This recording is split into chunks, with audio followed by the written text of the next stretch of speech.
Warners. Welcome to another episode of the Women Your Mother Warns You About, brought to you by Sales Gravy and Sales Gravy University. And I had to bring back Mr. David Newman, not just because he is fascinating and amazing, and I think we're like brother and sister in some ways, and he is amazing at promoting Sales Gravy. So why wouldn't I bring someone back like that, especially when Jeb Blunt gets excited about it? So if Jeb's happy, we're all happy. Welcome back, David, to the show. Thank you, and welcome to WKJH. Keep Jeb happy. That's the station we're tuned into, my friends. Oh, I love you for so many reasons. And one of those reasons is your improbability to make stuff up in the moment. So this is something I love about you so much. So we talked about a lot the last time you were on the show, but I wanted to tackle a couple things that comes from your book. Everybody needs to get Do It Selling, which, by the way, last time you were on the show, people had, there it is. I love it. Love it. Let's promote it. Several people had mentioned on social media, like, thank you for recommending this book. And they went out and bought the book immediately. I don't even need royalties. I just hope that you sold at least one book from the last show, and maybe on this show you'll sell some more. So I tackled a couple things in the book. Of course, I really kind of got attracted to the FU part of the book. Yes. The FU for many reasons. And it's funny because I always write FU on my things to do, right? And it's the follow-up in sales. And I see this as one of the biggest problems that salespeople have. It comes up a lot with people I coach. And hello, my name is Gina, and I have problems with follow-up. I mean, I have put some strategies in place to get better at it, but I want to tackle a couple things. So I want to start with how to avoid disappearing prospects and the DPS disease. Yes. So if we could jump into that, and if you could also be a little more, kind of break it down, because I think you talk about how to avoid the disappearing prospects. And are those the ones who are interested, or does that also include the ones that are cold and don't know that they're interested in you yet? So usually the way we talk about it in the Do It Selling book, DPS, or as you said, disappearing prospect syndrome, is after you had an initial conversation with someone. So, and how many times have we heard this from sales pros? I had a great first call. I don't know what happened. They were interested. They were qualified. They were sending all kinds of buying signals. They were filled with questions. They were very responsive. They were very friendly. And then they went dark. And then the voicemails go into the black hole. And the emails go unanswered. And they're in a perpetual 5-year-long meeting that never ends. Oh, he's in a meeting. Now he's still in the same meeting. I know that was August and now it's January. He's still in the same meeting. He's still in the same meeting. We can't get him out of the meeting. So what happens when buyers lose interest, or when and why do buyers lose interest? Well, one of the things that if you ask buyers, and there have been all kinds of research and surveys, question number one, why will you meet with a salesperson? And the trend in the answers is, number one, to learn something new. Number two, to catch up on some industry trends that we may not be aware of or we may not be taking advantage of. Number three, to pick up on some new technology or some, competitive intelligence. What are our competitors doing in the industry? So they're really there to learn. Second question, when do you disengage or when do you ghost a salesperson? Number one, when they've stopped adding value. Number two, when they've stopped teaching or they've stopped providing new information, new insights, and new perspectives. So that's a very polite way of saying when salespeople say, hey, just circling back. Hey, just pinging this to the top of your inbox. Hey, are you ready to buy yet? Hey, is my check ready? Hey, I could use that commission right about now. So this kind of, and sometimes people do a blend, right? Salespeople do a blend. First couple of follow-ups, they do the right way. And prospects are busy, and you can never mind read into why prospects are not responding. But let's say you send a first smart follow-up, which means add value, add new insights, send along more information, send research, send something relevant to what they said that they wanted or what they said they're interested in. You do that once, no feedback. Okay, no problem. You're a professional. So 3-4 days later, you do it again. You say, hey, here's another thing that reminded me of our conversation. Here's something else that you might find valuable. Here's something else that relates to problem X that you told me was really important to you. So now we've sent 2 good follow-ups, and now you lost your cookies. And now it's time to play, why the hell aren't they returning my calls? Why the hell are my emails unanswered?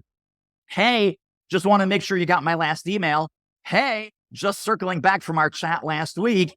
And this is where prospects go, I'm out. I'm done. Thanks for playing. You sent 2 good follow-ups. I was still with you. I was silent, but I was still with you. And now you're starting to bug me. And now you're starting to annoy me. And now the value has stopped. So my responsiveness has stopped. Can for the people in the back row that aren't hearing this, because this comes up constantly, all of those horrible follow-up messages. And I'm sure you get it. And I get it. And the question is, but David, what am I supposed to say? What am I supposed to say? I'm following up. What should I say? So every piece of follow-up should have standalone value, that it should be important, it should be relevant. And when I say important to that prospect, it should be relevant, it should be customized, it should be helpful, it should be useful, and it should be generous. So I've never heard of a prospect, and Gina, maybe you have, but I've never heard of a prospect who got so angry at a salesperson. That person is too helpful. That person is sending too much relevant information to try and help me solve my problems. This person is too kind and too useful and too spot on with all the information and research and trends and value that they're sending me. I'm going to stop responding because this person is adding too much value to my life. Has said no prospect ever. Now, I have clients, and I'm sure you do too, where they're literally counting, right? It's like, okay, 7th follow-up, 8th follow-up. I had a guy who over the course of about 6 months, 18th email with no response. And here's another article. Here's a link. Here's a video. Here's a blog post that relates to what you said you wanted. Here's something that you might want to share with the team. Here's another PDF that you might find valuable. Give it a skim. Let me know what you think. 14 of those.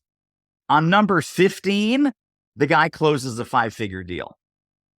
So if you're willing to stay in the game, most prospects are willing to stay in the game if you keep adding value. That's for the people in the back row that may have missed it the first time around.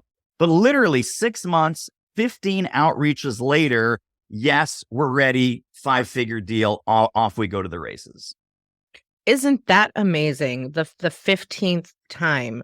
But, you're going to have people, again, push back on you and say, David, 15 times. If they're not in, I got to go after the ones that show the most interest as quick as possible. How do you conquer that attitude? I totally agree. So think of it like a 3-lane highway, right? In the right-hand lane is the slow pokes, right? That's like the fruit cart with like the horse in the back and the donkeys and who knows what. Middle lane, you got your Toyotas, your Lexuses, your BMW. Left lane is the fast lane, the Ferraris, the Lamborghinis, the supercars. You want to prioritize your outreach, but most of the time now with CRM folks, look it up. I know you hate them. I know you don't use them, but they're there to help you. Your customer relationship management software, through the magic of automation, if you can get, and this is one of the things that I talk about in the Do It Selling book, have these value items queued up in advance. So depending on the industry that you're in, depending on the kind of problem that you solve, you're going to have some evergreen PDFs, blog posts, videos, resources, articles, links. Some of them will be yours or from your company. Some of them will just be from sources that your prospects are likely to recognize and respect. So major media outlets, industry and trade publications, specialized blogs, professional associations that serve your same target industry. Why not have those 8, 10, 12 value items already lined up? And then in your CRM, right, Value item number 1 goes out 3 days later. Value item number 2 goes out 7 days later. Value item number 3. So some of the slow lane follow-up can be automated. And then the medium lane, a little bit more personal attention, a little bit more human intervention. And then the fast lane people, you close those as fast as you can because they're ready to buy. As you describe that, I had this, I don't know if it's a visual or just I went to another analogy. If you think about, you got the fast lanes, think about how people learn, right? You've got people who learn a little bit slower and they need things drawn out and dragged out, and it takes patience, but there's a reward to it once it sticks. And then you've got the people who learn really fast that you don't have to spend a lot of time with. And then you got the middle lane. So there's some similarities with that you have to have patience with it. But now we're in this society that I want fast results. I want instant gratification as a salesperson. Yes. So here's the deal. In my experience, my observation of the landscape here as we're recording this in mid 2023, I would say pre-pandemic, people that were ready and they would pull the trigger and they would go, and it's, I want it, I get it, I need it, I'm ready, we have the budget, let's go. You could even close 5 and 6 figure deals sometimes with a single conversation. Yeah, crazy times. Now, post-pandemic, tech meltdown, tech layoffs, banking meltdown, banking layoffs. Parts of the economy are doing amazingly well. Other parts of the economy, not so good. So layoffs, inflation, a recession, all this fear, right? This fear is in the sales atmosphere. So think of this from the buyer's perspective. If that buyer is going through some sort of layoffs or downsizing or cost cutting or hiring freeze, whether that's based on reality or whether that's based on perception that things could get bad, we now have to have more patience. And I think buyers are taking longer to buy because of fear and hesitation and risk aversion and all of these things. So we sometimes talk about your offer, whatever your product and service offer is, that needs to be relevant, that needs to be of the moment. I think your sales process also needs to be relevant and of the moment. And your fast lane people, the fast lane now might be 3 conversations instead of 1. It's like I used to, when people were ready to go, they were hot to trot, I could close them, make a $50,000 sale, 1 conversation, they're in, send the invoice, let's go. Now, fast might mean 3 conversations. Medium might mean 5 conversations. Long, and maybe your long before was 3 conversations. Now your long is 7 or 8 conversations or touch points or approvals or meetings or committees or review, or I got to send this to legal, and then legal got to send it to purchasing, and then purchasing has to send it back to legal. And then there's always all the red tape. Now there's like triple layers of red tape because people are afraid to make a mistake. And think about it from the perception standpoint, right? If their company is going through like 10%, 20% layoffs, they just had terrible market news in the stock market, so their stock price is down. Everyone's kind of staring down their throats going, how are you spending my money? How are you spending our money? And they got to make an economic decision to buy from you in that environment. That's not going to be the same as it was in 2019. Yeah, especially, and whether it was 2019 or 2023 or 2010, you're always going to have the management system that says, keep costs down. And that's never going to go away. That's always going to exist of like, we need to increase revenue, we need to decrease expenses. You're always going to have that no matter what the economy is. And you talk a little bit about this in the engagement section of your book of pre-work to pre-qualify. And one of the things you say is great prospects buy your sales process before your services. And I think that is such that people need, again, in the back row to hear that. Can we talk a little bit about that? Yes, absolutely. So a lot of times, and again, this is about your sales posture and your sales mindset. We have this crazy idea that prospects are doing us a big, giant favor by meeting with us. And we come in with this sort of inferior position. And sometimes this starts with even the smallest thing, right? Thanks for taking my call. It's like, what? No, thanks for taking my call. Thanks for wasting your time with me, because this is going to be a tremendous waste of your time. You're doing me a giant favor right now. So let's get started. I mean, seriously, we need to start thinking more like high-end universities and exclusive clubs. So think of this as Harvard, Yale, and Stanford, and there's an admissions process. There's an application process. And you don't just show up at the interview and go, hey, what kind of college is this over here that you got here at Stanford University? What's going on? What do you got? You got some majors here? You got some, what's going on? You don't show up like that, right? There's an application process. You fill out the application. You answer the questions. You write an essay about why do you specifically want to go to Stanford. Then you get an invitation. You get an invitation to an interview. The interview has some preparation steps. Be prepared to talk about your A and your B and your C and so forth. So let's imagine a brand new world where the sales process is really an application-based, invitation-based process.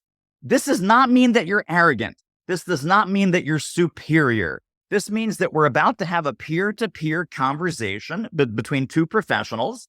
When two professionals have a conversation, professional number one does some preparation in advance. Professional number two does some preparation in advance to maximize the efficiency and the efficacy of that conversation. So what engagement is, send the prospect something to do or read or watch before the first meeting. So we usually either send like a little 3-page PDF. It doesn't have to be long. It doesn't have to be complicated. Sometimes a little 10-question quiz or assessment. And then when we get on the Zoom call with them, we'll say, did you get a chance to watch the video? Did you get a chance to read that 3-page PDF? Their answer to that question will probably give you 80% of a clue as to whether this is a good prospect or not. So we have clients from all over the world. And I remember we had a client from Germany, and I got on the call. And again, our process is we send 3 short videos. Did you get a chance to watch the 3 videos? This German guy says, of course, if you say to watch the videos, I'm going to watch the videos.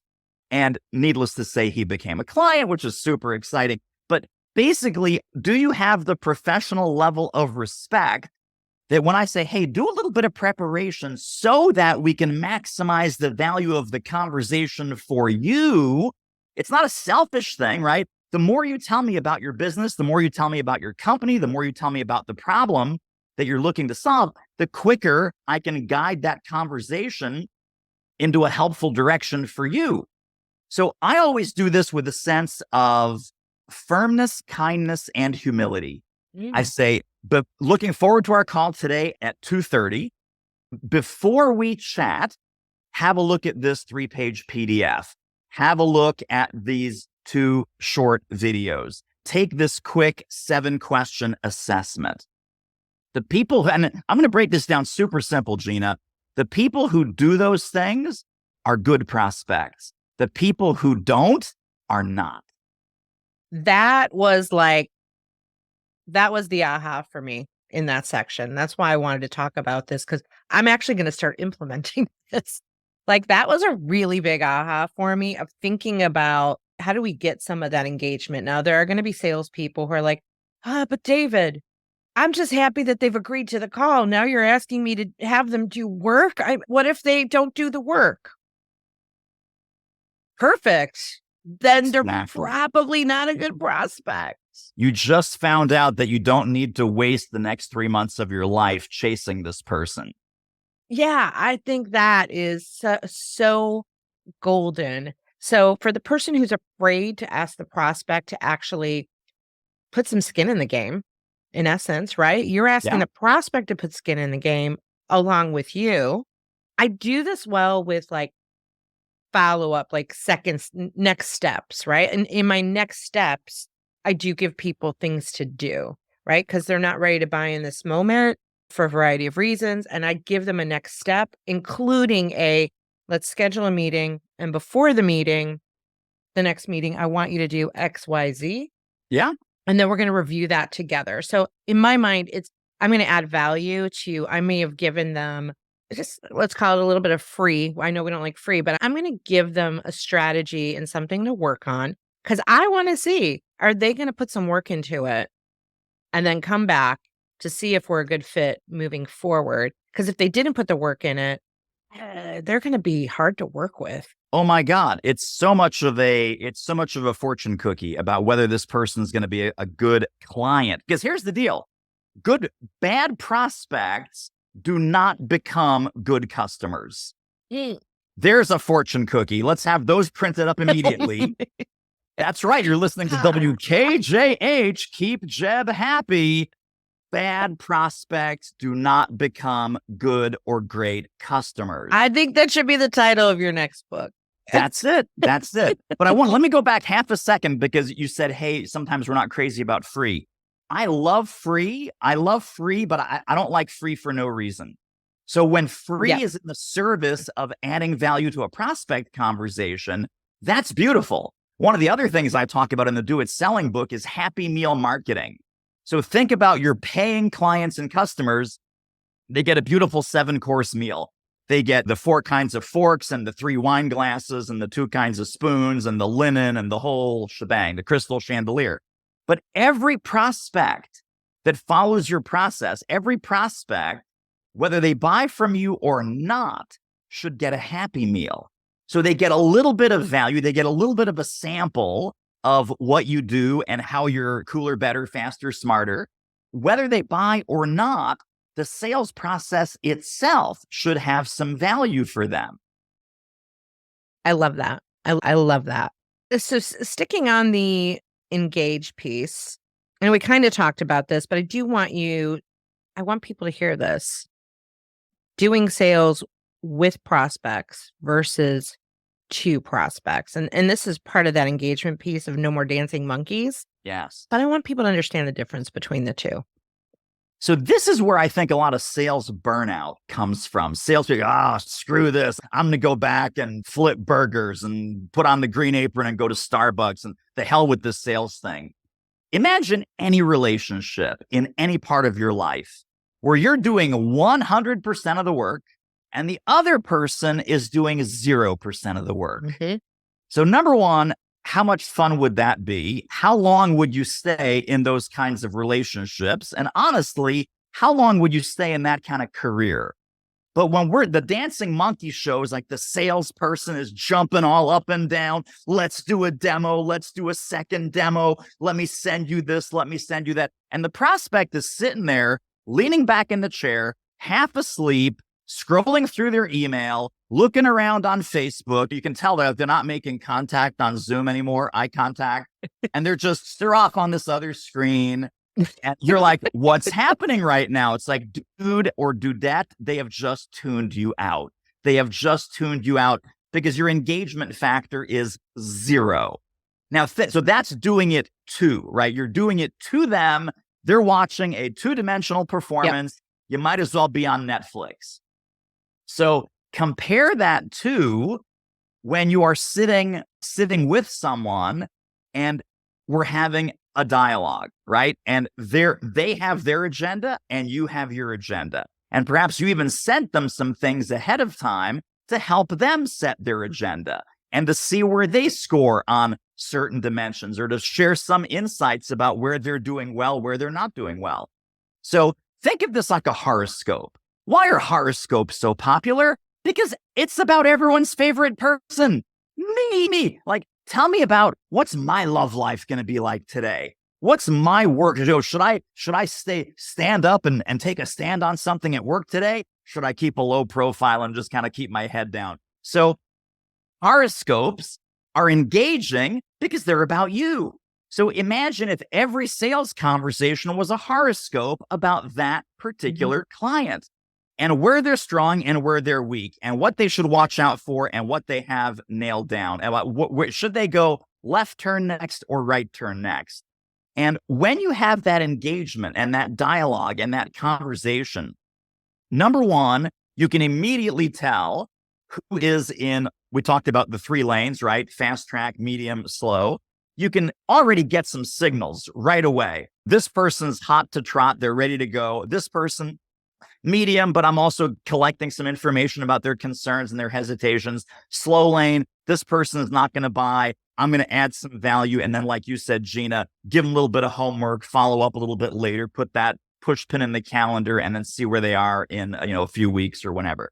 So this is a collaborative, conversational, two-way exchange of value, opinion, insights, problems, possible solutions, what their next step could be, what their next step should be, whether they do it themselves, whether they do it with you, or whether they do nothing at all. So think of this as a prescription, and you can say, listen, here's the situation as I see it. In my experience, having worked with X number, in my case, it's 1,800 different clients, here's where I see you have some strengths. Here's where I see you have some weaknesses based on what you said, based on what you said you wanted, based on where you'd like to go. I see a couple of paths forward. I see a couple of roadblocks and obstacles. Here's what I recommend. A, you can do this on your own. B, you can do this with someone like me. And I love that phrase, someone like me, because like, who else are they going to go to? Or you can just put this back on the shelf and choose to do nothing at all. Then the current situation will just remain the current situation. So what's your thinking on that? Right? Oh my God, we have to fix this. Oh my, no, this is totally rah, rah, rah. So here's the other thing with the collaboration approach. When you're doing the data dump, when we're back in, you're doing 100% of the work. It's the dancing monkey show. You're basically telling people they have a problem, and you're telling them that you have the solution. And then you're begging like a little puppy dog for the dog biscuit. Like, can I have the cookie? Can I have the cookie? Can I have the cookie? The cookie being the sale. When you do it in a collaborative, conversational way, the prospect is telling you their problem. The prospect is telling you their possible solutions. And the prospect is telling you whether that's an acceptable condition or whether that absolutely has to change. The magic of this, Gina, is that prospects never argue with their own data. When they say it coming out of their mouth, it's on the record, and people don't disagree with themselves a whole lot, because at this point, they've come to the conclusion that it would be in their best interest to buy from you. So that's the real power of the collaborative sales talk. Well, I love collaboration and collaborative sales talk coming from the improv world. You also come from there, and the yes and piece of it, that piece alone of the collaboration comes from just restating back what you heard them say. They're not going to argue with that. Like, oh, yes, it's exactly what I said, and that's exactly how we're feeling, and it's exactly what's going on. And now they're going to start opening up into that collaboration process with you. And that's where I think the big magic happens. Yes.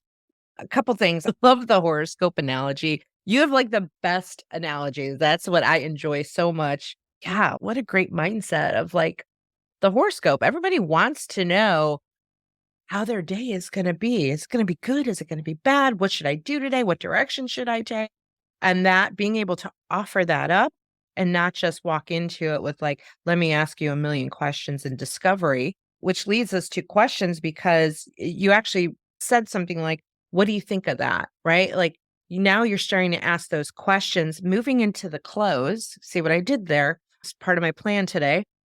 Because salespeople there are a lot that struggle with the close and with actually asking for the business. And I love this part of your book so much, because this is a really juicy part of the book of closing. And you've got a lot of really great stuff in there, but let's tackle closing questions. And you have the waiter analogy in there that you just shared a little while ago.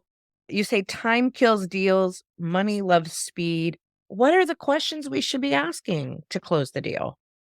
So it's funny. The close is sort of a natural extension of the conversation, which is why discovery is so important. A lot of people say, oh, I'm great at every part of the sales process except the close, which means, guess what? The close isn't your problem. everything else that you think you're doing great at, you probably suck at. Yeah. So the close is simply based on everything that's come before. What's your decision? So my firm belief, because we're all prospects as well as salespeople. We all buy things. We've all had good sales experiences, great sales experiences, and horrible sales experiences. Rarely do we make a decision when the person says, so are you ready to buy the car? That is not the moment that you make the decision. You probably decided 20 minutes earlier if you walk into a car dealership. And of course, car sales is always the punching bag of the sales profession because so many bad sales experiences come from buying a car. And they're great. By the way, there's great sales experiences that come from buying cars. Just got to go to a great salesperson. So think about, how did you open? How did you ask the questions? How collaborative were you? How many engagement strategies did you use where the person said, hey, here's what I want. Here's what I need. Here's where I think we're strong. Here's where I think we're weak. Here's how we scored on your assessment. Yes, I read your PDF. Yes, I watched your video. I think we got a couple of problems in those areas that you pointed out in the video. And at that point, right, you've done everything else. And now it's simply a time to gain commitment, right? So closing the sale is another phrase. I've gained commitment. What does that mean? That means get the check. So the way that you gain commitment, because everything else you've done correctly, is simply, so Gina, does this sound like something that you'd like to do? Yes. Right, exactly. So Gina, is this something that you'd like to move ahead with? Yes. Right? Or no, or not yet, or not, well, no, because, right? And so then you know that you've got a little bit more conversation to have, a little bit more uncovering. So there's a million ways to ask this, right? What would you like to do next is another one, right? How do you think we should proceed from here, right? Would you like to get started next month? And so these are very simple, very organic questions. And you mentioned the analogy that I use in the book, which is, think of having a beautiful dinner at a restaurant. The waiter comes up to you near the end and says, would you like coffee? Would you like dessert? Very few people get enraged and throw their fork down and say, how dare you? How dare you ask such ludicrous questions about coffee and dessert? No one gets upset about would you like coffee? Would you like dessert? Because it's a natural extension of everything that has come before. And sometimes you say, yes, I would love the cheesecake and a cappuccino.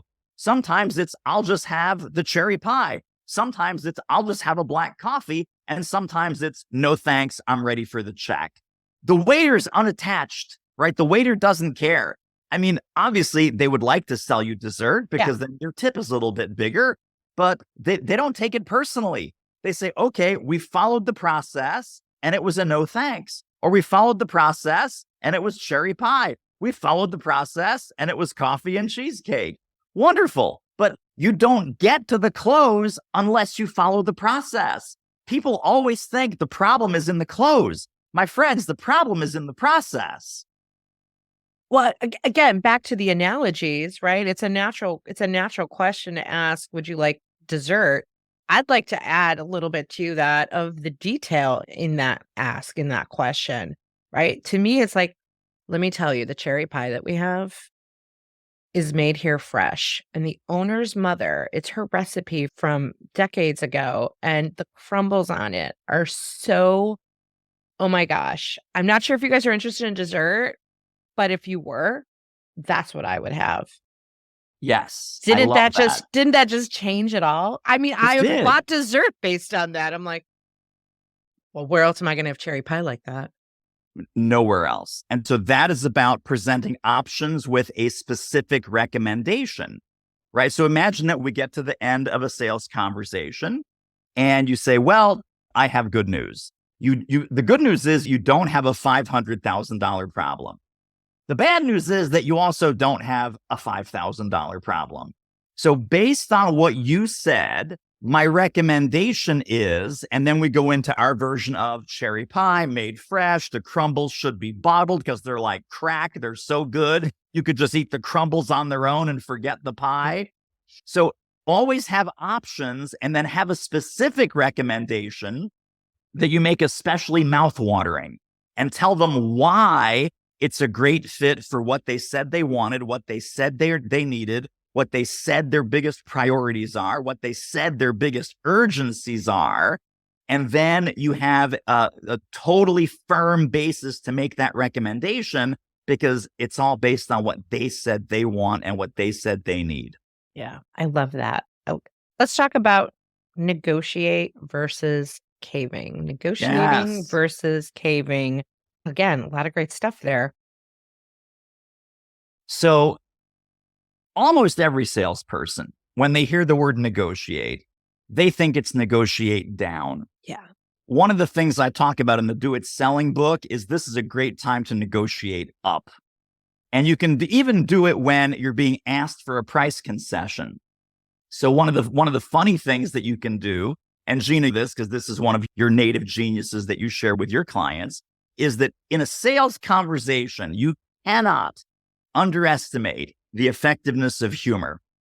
So if you can bring a little humor and humanity and make them smile and make them think or even make them laugh at some point, you are so far ahead in the sales process. So someone looks at what you have and they say,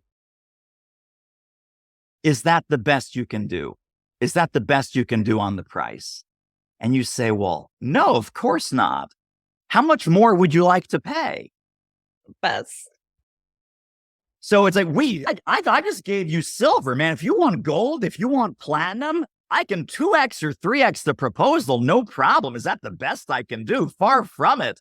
But I think it's what fits best for you. But if you want to spend more, just let me know and I'll go write it up. I'll go write it up.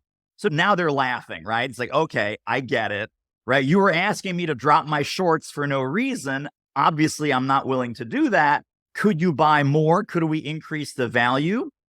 Of course, we could increase the value. So this is about firmness of resolve, right? Negotiating is completely legitimate and many times completely necessary, but you do not lower the fee without lowering the commensurate value. So if they pay less, they get less. If they pay more, they get more. Now, again, this is all about the effectiveness of your sales process and your sales discovery specifically. I've had clients get to the end of a sales conversation and say, listen, there's three options. Think of this like Goldilocks, right?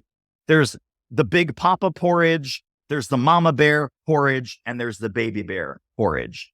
Clients have reported that their prospects that they present this to have said, we like the big package, but actually, I think we'll need to change it because we need more. We need more. We need bigger. We need longer. We need faster. We need to get more people in on this. We need to do this in more divisions or more business units or more regions. This is going to be great.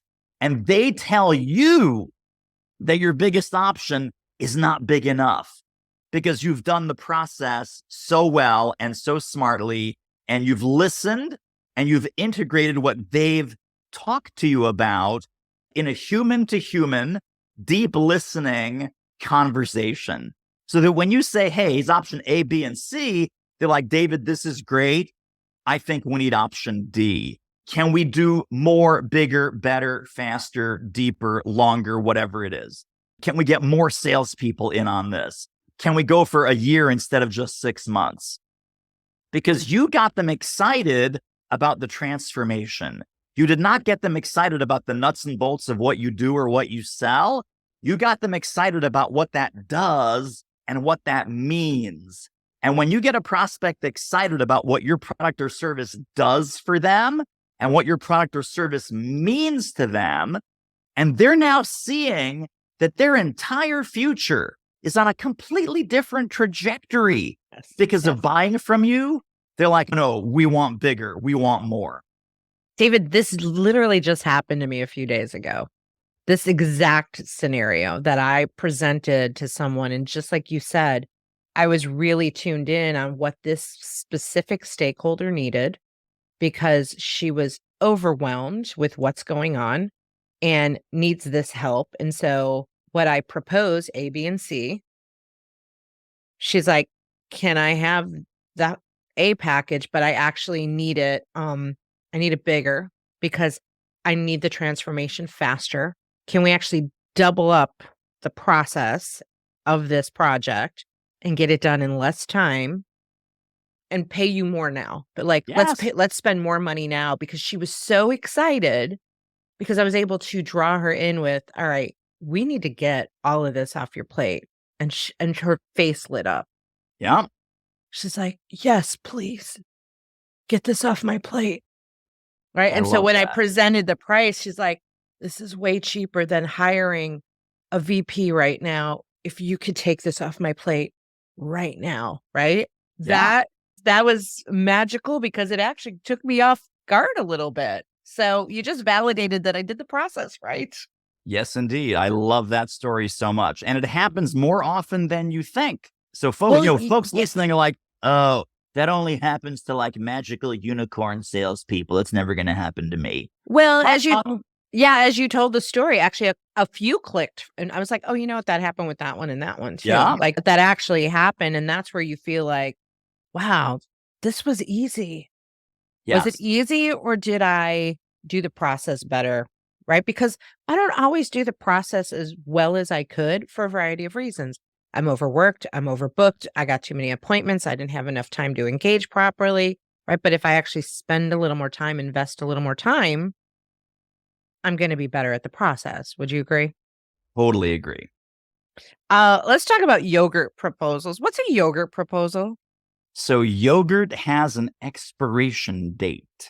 and every proposal also needs to have an expiration date. So if you're in the business where you're sending proposals, it's not just, yeah, here's what it is, call me anytime.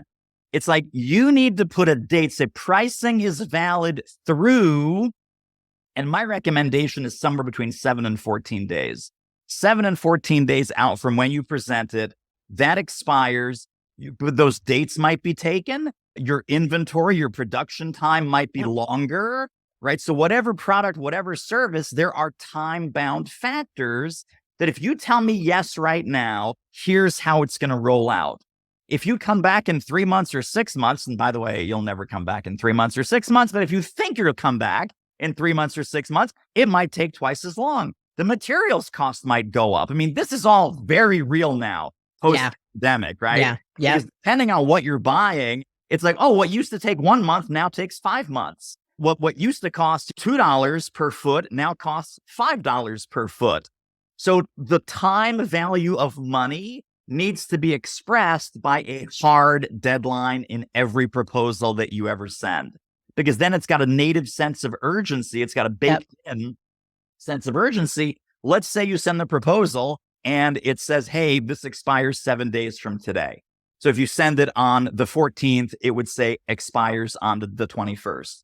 Imagine on the 19th, you haven't heard anything and you're like, hey, Gina, David Newman calling from Do It Marketing. I know we had a fantastic conversation. Just a quick reminder that in 2 days, on the 21st, the proposal that I sent you, the pricing and the terms totally expire. If you want to renegotiate at some point, I'm totally happy to do that. But what I sent over to you, as we discussed, because you said you want X, because you said Y is important to you, because Z is such a priority, would you like to get started before the deadline? And that's another, would you like coffee? Would you like dessert? Would you like to get started before the deadline? Or do you want the deadline to pass and you're screwed? I love that. I love that. I've done it in the past, but when we put it in this kind of yogurt proposal perspective of, we're triggering a couple things: fear of missing out, scarcity effect, right? This is, I don't want to lose out on this. And it creates the urgency and moves it closer to the top of your list of things to do as the buyer. To your point, we're not hearing back from buyers all the time because their priorities, like, are not our priorities. Like their Right. it is not a priority for them to buy from us because they have other things to do. But Right. we're in the mindset of like, this should be their priority. Yes. I love that. There's so much more in this closing section, but I'm going to leave it right there because People need to buy the book. people need to buy the book. The one person listening who's going to buy the book You need to buy the book, my friend, whoever you are out there in podcast land. Exactly. So thank you so much for coming back. Maybe I'll just keep bringing you back. We'll keep doing these little leaks out, and people Like can a regular co-host. It'll be fun. that. You know what? That would be very fun. And Jeff Bajorek is a regular co-host, There and you I know go. he's been on your show. Yes, So good guy there. But for people who got to have this book, for that one person, where should they go find the book? they should go right now to doitselling.com, download. I mean, you could buy the book there, but then the reason you're going to doitselling.com, all the companion tools, the downloads, the training videos, the resources, the Ooh, templates, the scripts, all of that stuff. juicy. I know. All that stuff is at doitselling.com. And Juicy. another little bonus, because again, Happy Meal marketing, I got to walk the talk here. If they want a free 37-page PDF, part marketing, part sales, part revenue growth, go to doitmarketing.com/manifesto. And that manifesto will put you in good stead whether you buy the book or not. Fantastic. There you are, giving the value up front. That's it. That's how we do it, my friend. Awesome. Thank you again for being here, David Newman. We will put all this contact information and how to get all the things in our show notes. So thank you again for being here. Thank you, Gina. Great to be here. All right, listeners, it is time to wrap up this episode of The Women Your Mother Warns You About, brought to you by Sales Gravy and salesgravy.university. And right after you download all of those yummy Happy Meal items from doitmarketing.com/manifesto or doitselling.com, go to salesgravy.university and get yourself an all-access pass to almost 300 courses. So there is a lot of yummy Happy Meals there as well. And watch this episode on YouTube if you haven't, and we'll see you on the next show.